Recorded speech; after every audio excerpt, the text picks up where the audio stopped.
Hello friends, welcome to Sharvani Aahara relates. ఇవాల్టి recipe వచ్చేసరికి మనకి యూనిక్ స్టైల్ కుర్మా ఎలా తయారు చేయాలో చూద్దాం. దీనికి కావాల్సిన ఇంగ్రీడియంట్స్ వచ్చేసరికి ఆనియన్స్, ఉల్లగడ్డ, టమాటా, కొత్తిమీర, పచ్చిమిరపకాయలు, ధనియాలు, పచ్చిమిరపప్పు, అల్లం, చిన్నులపాయలు, దాల్చిన చెక్క, లవంగాలు, కొంచెం జీలకర్ర తీసుకోవాలి. తర్వాత బాండి పెట్టుకొని లో ఫ్లేమ్లో మనం ముందుగా మసాలాకి ఏగించుకుంటున్నామండి. బాండి పెట్టుకున్నాక ఆయిల్ లేకుండా పచ్చిమిరపప్పు వేసుకోండి. ఇక్కడ పచ్చిమిరపప్పు ఒక 4 టేబుల్ స్పూన్ వేసుకోండి. ఒక 4 లవంగాలు వేసుకోండి. లవంగాలు వేసుకొని ఒక 2 నిమిషాలు వేగించుకోండి.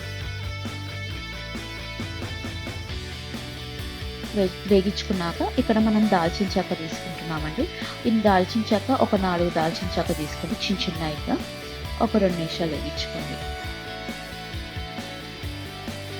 వేగించుకున్నాక కొంచెం జీలకర్ర వేసుకోండి. ధనియాలు వచ్చేసరికి 1.5 టేబుల్ స్పూన్ ధనియాలు వేసేసుకొని బ్రౌన్ కలర్ వచ్చే వరకు ఒక 5 నిమిషాలు వేగించుకోండి. మనకి పచ్చి వాసన పోవాలి.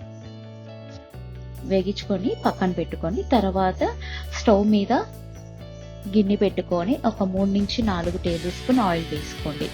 ఇది కుర్మాకండి, కర్రీగా చేసుకోవడానికి.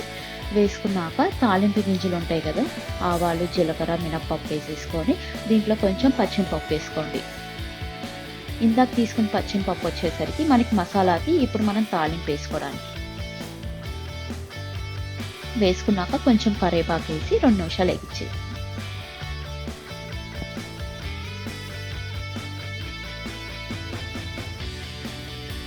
వేగించుకున్నాక ఇక్కడ మనం 2 టమాటాలు తీసుకుంటున్నామండి.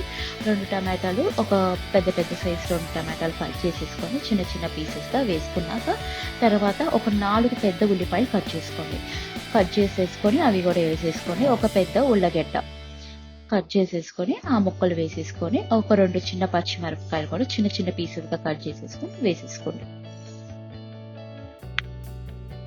కొంచెం సాల్ట్ వేసుకోండి. మనకి ముక్కలు త్వరగా మగ్గాలంటే కొంచెం సాల్ట్ వేసేసుకుంటే త్వరగా మగ్గిపోతాయి.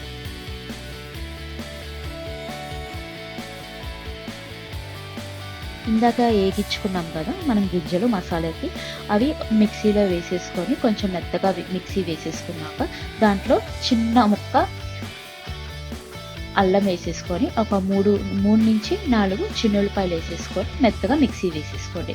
మిక్సీ వేసుకొని పక్కన పెట్టుకోండి. తర్వాత దాంట్లో వచ్చేసరికి ఇందాక ఉల్లిపాయలు, టమాటో, ఉల్లగడ్డ వేసాం కదా, దాంట్లో కొంచెం ఒక చిన్న గ్లాసు వాటర్ పోసుకొని ఒక 5 నిమిషాలు బాగా మగ్గించుకోండి మూత పెట్టేసుకొని.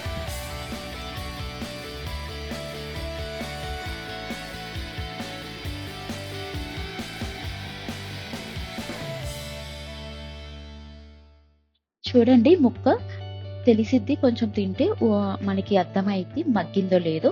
మగ్గకపోతే ఇంకొంచెం 2 నిమిషాలు ఉంచేసుకొని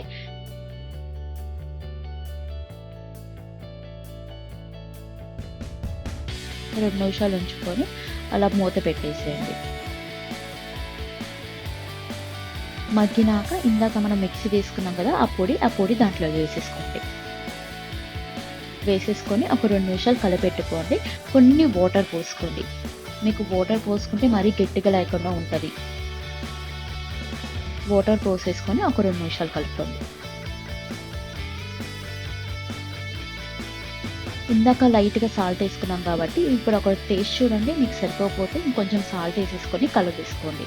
ఇక్కడ మనం ఏమీ కారం లేకుండా బియ్యం పిండి కానీ శనగపిండి కానీ ఏమీ లేకుండా మనం కుర్మా డిఫరెంట్ స్టైల్లో చేసుకున్నామండి. సో కొంచెం మగ్గినాక పైన గార్నిష్కి కొత్తిమీర వేసేసుకోండి. ఇది మీకు పూరీలోకి కానీ చపాతీలోకి కానీ చాలా బాగుంటుంది. మీరు ట్రై చేసి చూడండి. ఈ వీడియో మీకు నచ్చినట్టయితే లైక్ చేయండి, షేర్ చేయండి మరియు సబ్స్క్రైబ్ చేయండి. Thank you.